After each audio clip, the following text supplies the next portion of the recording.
Bonjour à tous. C'est avec un œil neuf que j'accueillerai cette année, mercredi soir prochain, Pessah et ses 8 jours de fête. 8 jours de fête commémorant l'affranchissement et la liberté retrouvée de nos ancêtres les Hébreux après 400 ans d'esclavage au service des pharaons en Égypte ancienne. Pessah, dont dès le 2e jour, on inaugurera le conte de l'Homère. Homère qui nous emmènera fin mai jusqu'à une autre fête, Shavuot, avec le don de la Torah. Le rituel du Seder, on le connaît à peu près tous, avec ses 3 symboles clés, Pessah, Matzah, Maror. Le premier et le second soir avant le repas, nous lirons en famille et entre amis le récit de la sortie d'Égypte, la Haggadah, avec devant nous un plateau comportant 7 éléments et nous boirons 4 coupes de vin. Précédant la fête de Pessah, il y aura eu la recherche du Hametz. Et pendant les 8 jours de la fête, on ne consommera pas de nourriture levée ou fermentée. Pour développer tous ces thèmes et les expliquer, David Moyal, le rabbin de la ville de Cannes, est là pour nous faire partager ses connaissances. David, bonjour. Bonjour Alexandre. Alors la première des choses que je remarque, c'est que on s'est préparé quand même dans nos têtes depuis un certain temps à l'approche de Pessah. On s'est préparé lors des Kiddushin, lors de la pause des Téphilim, puisqu'à chaque fois on parle de Pessah, on parle de la sortie d'Égypte, avec les parachutes aussi, mais alors là, avec les parachutes précédentes, c'est vrai parce qu'on est en avance, là, on est déjà dans le désert, là, on n'est plus à la sortie d'Égypte. Et puis, il y a aussi, surtout, la tenue de ce Shabbat. Ce Shabbat qui commence ce soir et qui est nommé Shabbat Hagadol. Alors, pourquoi ce Shabbat qui précède Pessah a ce qualificatif de grand Hagadol? D'abord, bien sûr, le Shabbat Hagadol, c'est celui qui va précéder le début de notre ère.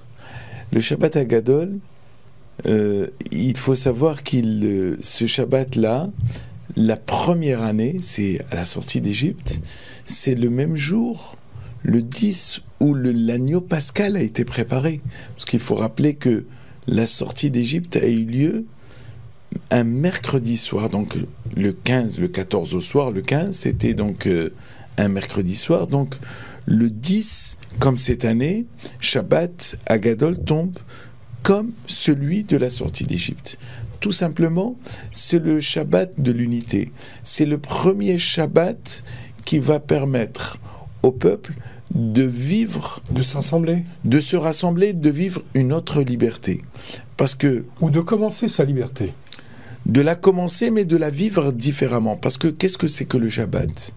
Le Shabbat, c'est se soustraire du monde, je dirais physique, du monde matériel, et de se soumettre totalement... De ne plus avoir de servitude, en fait. Oui, et ça nous rappelle quelque chose. Ça nous rappelle une autre fête, la fête de Kippour. On se soumet complètement.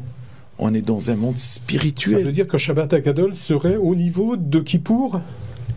Pratiquement, parce que Kippour, c'est quoi? C'est une fois par an, comme d'ailleurs Pessah, comme toutes les fêtes.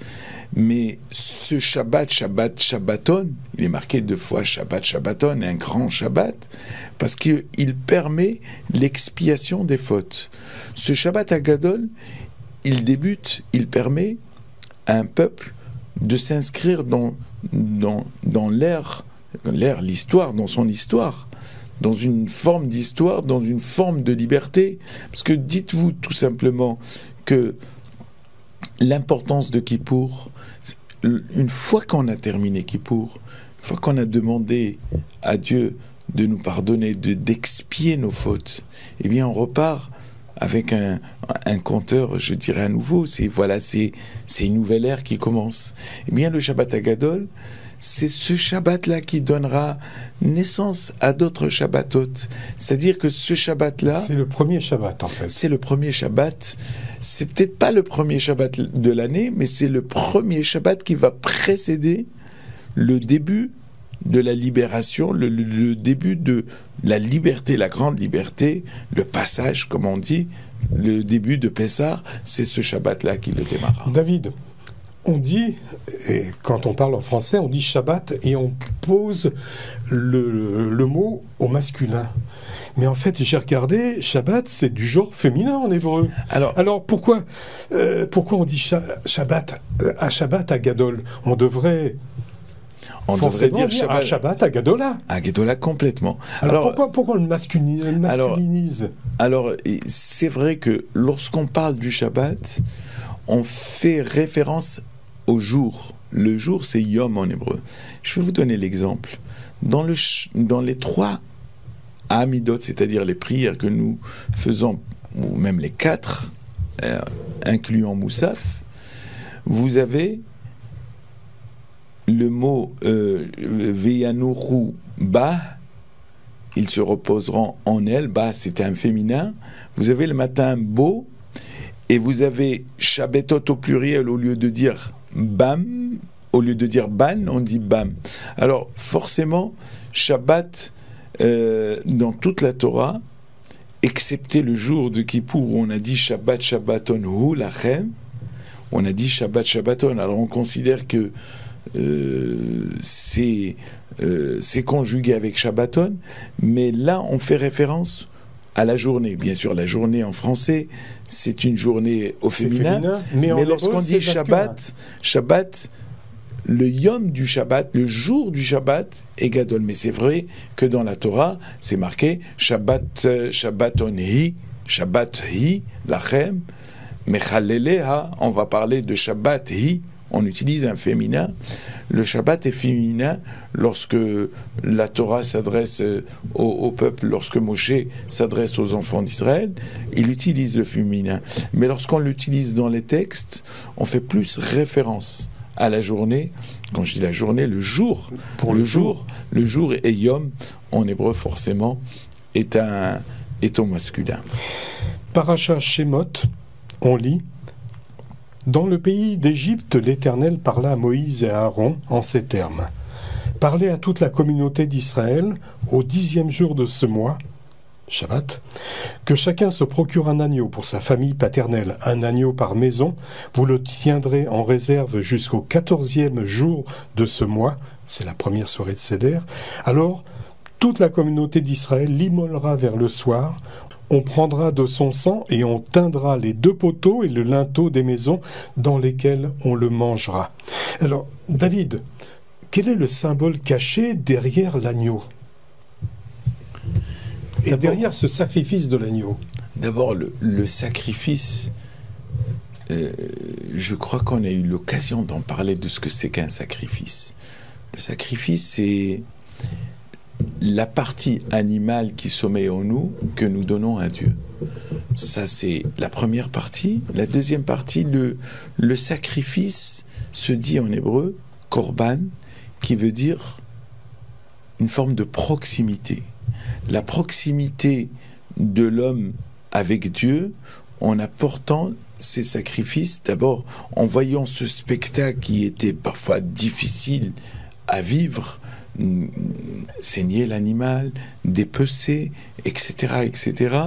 C'est en réalité, comme nos sages disent, c'est ce que la personne aurait dû subir elle-même si elle devait se rapprocher de Dieu. Mais Dieu, dans sa clémence, nous donne cette possibilité d'enlever la partie animale qui est en nous pour ne garder finalement que la partie spirituelle, se rapprocher de lui. S'agissant du Korban Pessah, il a une particularité, le Korban Pessah. C'est l'ensemble de la nation qui devait le faire. Tout le monde.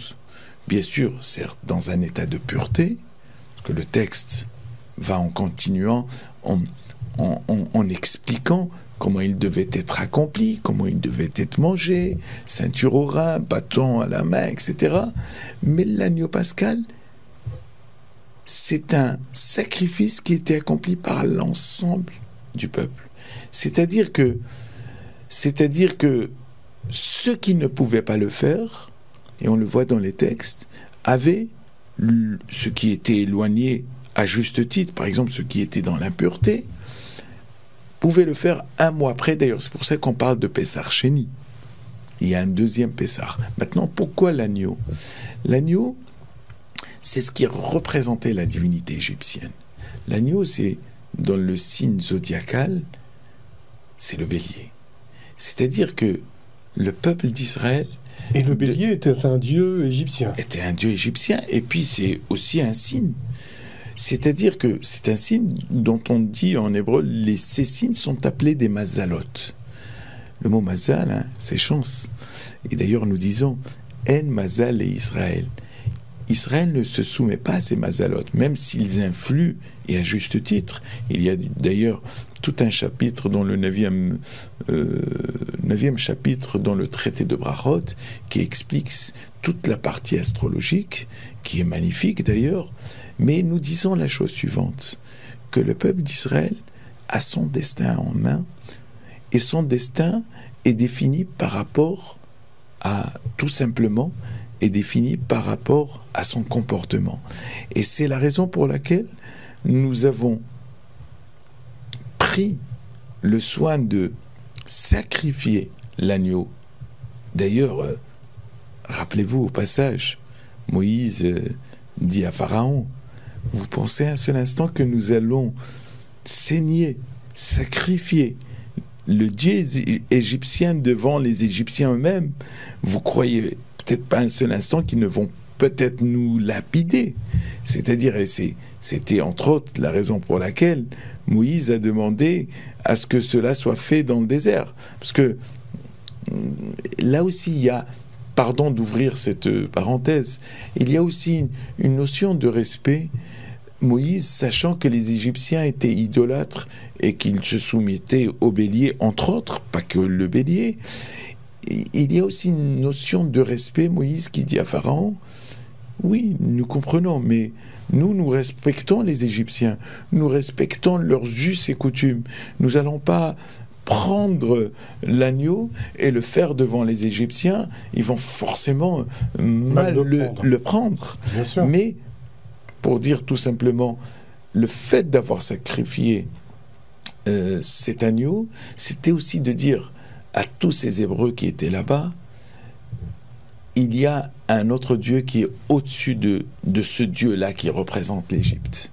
Voilà pourquoi Dieu nous demande de faire particulièrement l'agneau, et particulièrement l'ensemble du peuple qui devait l'accomplir. Tout le monde devait je ne sais pas comment dire en français, peut-être le contraire de se soumettre, de se désoumettre, si j'ose dire. Enfin, se démettre. Se démettre, oui, pardon, merci pour le terme, de cette influence néfaste, cette influence égyptienne qui était représentée par des dieux. Donc il fallait que l'ensemble du peuple, avant d'aller vers cette vraie liberté, celle qui est guidée par la lumière divine, mais il fallait que tout le monde participe d'abord à retirer la partie idolâtre. Donc la sacrifier quelque part, c'est sacrifier. C'est quand on dit je sacrifie quelque chose, c'est le mettre de côté d'une manière définitive. Et c'est ce que les Hébreux ont fait pour pouvoir par la suite quitter l'Égypte, sortir et accomplir. Et ça leur a servi avec le sang de manière complètement pour les linteaux, de manière à ce que Dieu puisse passer au-dessus des maisons. Complètement, parce que le sang, là aussi, le sang représente la vie. C'est pour ça que le peuple juif ne consomme pas le sang. D'ailleurs, la Torah nous le dit qu'il y a Adam ou un nefesh. Le sang, c'est la partie nefesh. Le nefesh, dans le langage mystique, c'est la partie animale qui est en nous. Mais cette partie-là, elle appartient à Dieu. C'est la raison pour laquelle nous avons cet interdit de consommer du sang. Je rappelle au passage, consommer du sang d'un animal est aussi fort que de manger du chametz à Pessah, ou aussi fort que de manger le jour de Kippour. Si on se replace dans un contexte psychologique, échapper à sa condition, se libérer de la servitude, tout quitter, sortir, partir d'Égypte, ça n'a pas dû être très très facile. On sait ce qu'on laisse, on ne sait pas toujours où est-ce qu'on va et comment on y va. Alors les Hébreux, quand ils sont partis d'Égypte, est-ce qu'ils sont partis volontairement ou est-ce qu'ils ont été expulsés ? Ça, c'est la première question. La deuxième question, cette accession soudaine à la liberté, après des siècles d'esclavage, est-ce que les enfants d'Israël l'attendaient ou la redoutaient ? Vous posez des questions plus qu'intéressantes. D'ailleurs, ça dépend de... la première question, ça dépend de... Dans quel sens on voit... Comment c'est écrit? Comment c'est écrit? Parce que nous, on n'a uniquement que des traductions. Oui, c'est-à-dire que la sortie d'Égypte, c'était un événement exceptionnel. Il fallait impérativement que ça soit les pharaons qui aient renvoyé les Juifs, les enfants d'Israël, pardon. Parce que quitter comme des voleurs, d'ailleurs, il y a tout un traité dans le Talmud, d'ailleurs, justement dans Brachot, au tout début là-bas, où c'est Pharaon lui-même qui accompagnait. C'est-à-dire que on s'est même posé la question, est-ce que c'était la nuit, est-ce que c'était le jour, etc. Parce que la nuit, en règle générale, il y a la nuit, on sort, tout le monde peut se sauver. La sortie d'Égypte a eu lieu pendant le jour, c'est-à-dire que les pharaons, c'est lui-même qui les a accompagnés. Maintenant, dans l'autre sens, il est bien clair que on n'est jamais préparé à une autre vie. Combien même on peut avoir la plus grande des foi du monde, les exemples, même les plus récents, par exemple ceux qui ont quitté l'Algérie, le Maroc, la Tunisie, la Pologne et ailleurs, c'est difficile. Mais là, il ne s'agissait pas de quitter un pays, il s'agissait de quitter un mode de vie. D'ailleurs, l'errance du peuple d'Israël en Égypte pendant plus de 40 ans. Et cette génération-là, elle n'a pas eu le mérite d'aller travailler la terre. Parce que elle est passée, et vous le dites, et à juste titre, sur un plan psychologique. Un peuple qui n'a jamais travaillé se voit non seulement libre, mais servi dans le désert. Rappelez-vous qu'au passage, que les enfants d'Israël ont consommé la manne pendant 40 ans. C'est-à-dire qu'ils ne travaillaient pas. C'est très difficile. Et d'ailleurs, et par ailleurs, ils ont fauté. Ce n'est que la génération d'après qui a compris le vrai message, qui a commencé à travailler par ses propres mains la terre, pour pouvoir par la suite consommer les fruits de la terre. Donc cette génération-là, bien sûr que psychologiquement ça a été très difficile. D'ailleurs, la sortie d'Égypte, au moment où il a traversé, pas tout le monde a avancé.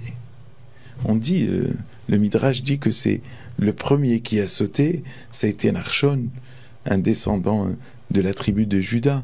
Et ce n'est que grâce à sa bravoure, grâce à son courage, que les autres ont pu suivre.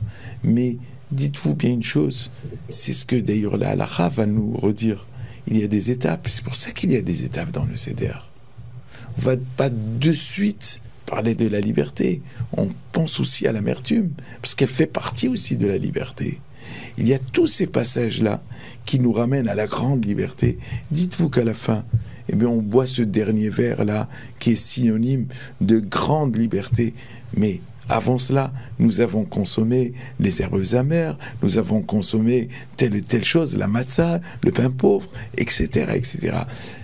Ce message, et vous avez raison de le dire, quand on va vers la liberté, elle se construit, elle ne s'improvise pas. On ne passe pas de l'obscurité à la lumière. Alors justement, les Hébreux, quand ils sont partis, ils sont devenus donc libres, mais est-ce qu'ils avaient pleine conscience qu'ils partaient en hommes libres? Est-ce qu'ils étaient conscients qu'ils n'étaient plus du tout esclaves? Non seulement ils avaient cette forme d'insouciance, ils se savaient encore sous le joug égyptien. Parce que rappelez-vous au passage, combien même le peuple s'est démis de cette asservitude-là, dites-vous une chose, à chaque fois qu'il y a eu un conflit dans le désert, on a vu que les têtes pensantes disaient « Allez, niten harosh venashu va mitzraïma » allez, on va faire demi-tour, faire la tête, on va revenir en Égypte.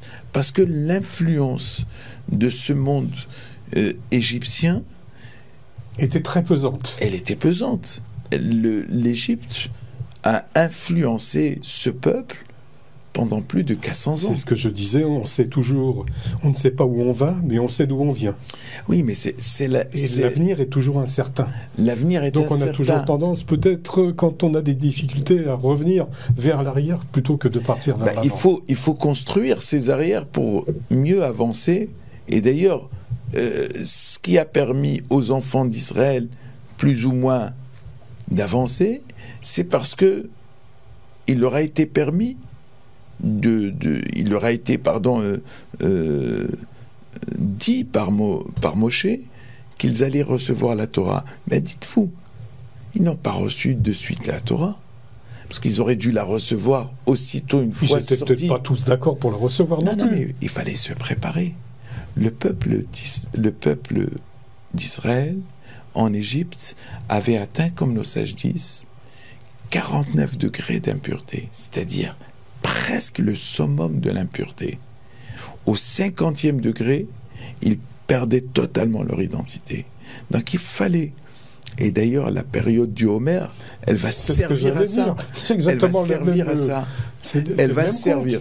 Et oui, elle va servir à s'élever jusqu'à recevoir la Torah. C'est pour ça que cette génération-là... Alors l'Homer, c'est pas un conte, c'est un décompte.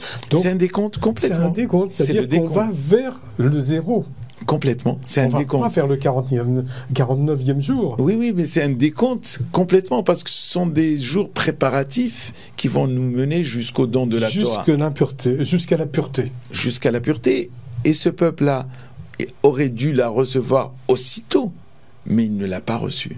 Parce que Dieu lui-même avait vu que c'est cette génération-là, la génération du désert, je ne parle pas celle de Josué qui était parfaite, mais la génération du désert, elle avait besoin de comment dirais-je, de corriger toutes ces lacunes. Et beaucoup, il n'y en a pas une seule. Il y avait, tout avait été oublié. N'oublions pas au passage que la Torah n'avait pas encore été donnée. Il n'y avait que des transmissions telles que la circoncision, on en avait parlé la semaine dernière, le Shabbat par les patriarches, les premières notions, les lois noachides. Donc, disons même au passage que les Hébreux à cette époque n'étaient pas encore soumis aux règles de la Torah, parce que la Torah n'avait pas encore été donnée. Et donc là, il fallait les préparer, et forcément, la préparation... ça met un certain temps. Ça met un certain temps. On a bien vu que cette génération-là n'a pas pu aller jusqu'à la terre promise, parce que c'était le but. C'était de sortir pour aller vers la terre promise. Mais pour aller vers la terre promise, il fallait un bagage beaucoup plus solide. Cette génération-là n'était pas suffisamment solide. Ce sont leurs enfants qui ont eu le mérite de rentrer en Israël. Paracha Béchalach, il est écrit: et Moïse dit au peuple qu'on se souvienne de ce jour où vous êtes sortis de l'Égypte, de la maison de servitude, par la puissance du bras de l'Éternel. Alors, David, plusieurs questions. David, à qui s'adresse la Haggadah? Dites-moi, quel est le cœur de cible de la Haggadah, en fait? Est-ce que c'est les enfants à qui on doit lire la Haggadah, ou est-ce que c'est directement les parents qui doivent lire la Haggadah? C'est à eux que s'adresse la Haggadah. La Haggadah, il y a un verset qui est clair dans la Haggadah, qui émane de la Torah directement, dans l'Exode là-bas, où il est marqué « V'igata lebincha » tu raconteras à ton fils. Lorsque la Torah dit « tu raconteras à ton fils », c'est une notion de transmission. Un homme peut raconter à sa femme, ou une femme peut raconter à son mari. Ce qui importe dans ces textes-là, c'est la transmission. Et lorsque la Torah, elle prend « Ve'igata levincha », ben c'est ce qu'on appelle le cas le plus présent. C'est, en règle générale, c'est un père ou une mère qui transmet aux enfants. La Haggadah, c'est une notion de transmission. La Haggadah, c'est... Donc c'est ni l'un ni l'autre, c'est les deux en même temps. Complètement, mais lorsque la Torah, elle parle, elle parle en général. Mais forcément, la Haggadah, c'est une histoire non seulement de raconter, mais raconter dans le but de transmettre. Parce que vous pouvez raconter une histoire, ça se limite à un récit. Là, la Torah ne veut pas que ça se limite à un récit. Il faut qu'il y ait un récit, la compréhension du récit et complètement une transmission derrière. C'est pour ça que la Torah le dit d'une manière explicite, Veikata levincha bayom haou, en ce jour. Et le texte, la suite du texte nous dit, Ba'avourze, c'est grâce à cela. Et grâce à quoi?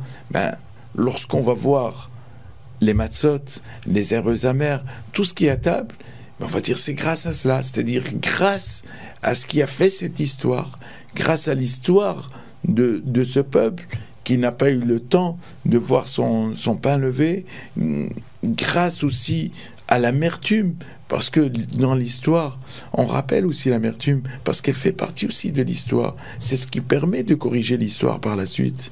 Parce que si on rappelle que le bien et qu'il n'y a pas eu avant quelque chose de mal, eh bien on ne saura jamais faire la différence. C'est parce qu'on a su avoir cette asservitude-là qu'on arrive mieux à comprendre ce que la Torah exige de nous au niveau de la liberté que la Torah définit par la vraie liberté, celle qui nous permet de se lier à notre histoire. Au détour de la lecture de la Haggadah, il est prescrit de boire 4 coupes de vin, correspondant aux 4 délivrances annoncées par l'Éternel. Je vous ferai sortir des tribulations de l'Égypte, je vous délivrerai de la servitude, je vous affranchirai par un bras étendu, je vous prendrai pour peuple et serai votre Dieu. David, entre ces 4 affirmations, quelle est d'après vous la plus importante, la plus symbolique de Pessah? Ces 4 vers-là, elles sont toutes, ces citations, elles sont toutes importantes. Il n'y en a pas une qui est plus importante. Et je vais vous dire peut-être pourquoi. La dernière. Non, je vais vous dire pourquoi. Parce que lorsque quelqu'un doit boire les 4 verres, il ne va pas se dire je vais boire 2 verres et puis pas les 2 autres. Si on dit par exemple que la 4e est la plus importante, tout le monde aurait pris juste le dernier verre et puis on se limiterait à cela. Pourquoi elles sont importantes l'une comme l'autre? Parce qu'elles définissent des moments précis qu'on a vécus et qu'on vivra Be'ezrat Hashem à la fin des temps. Parce que ce sont des moments importants. Le premier et les 2 vers sont avant le repas. Les 2 derniers vers qui sont après le repas. Comme le repas est l'élément central. Parce que le Shulchan, nous disons que la table, elle représente le misbéar, c'est-à-dire l'autel où avaient lieu les sacrifices. Eh bien, dites-vous qu'il y a la préparation avant le sacrifice et il y a après le sacrifice. C'est-à-dire, quelque part, il y a la préparation qui va nous permettre d'apposer les mains sur la bête, d'avouer ses fautes. Et puis, il y a la certitude, après une fois que le sacrifice a été fait, de prendre de bonnes résolutions. Ça aussi, c'est l'histoire de Pessah. Il y a eu l'avant, on rappelle la servitude, mais on rappelle aussi la vraie liberté.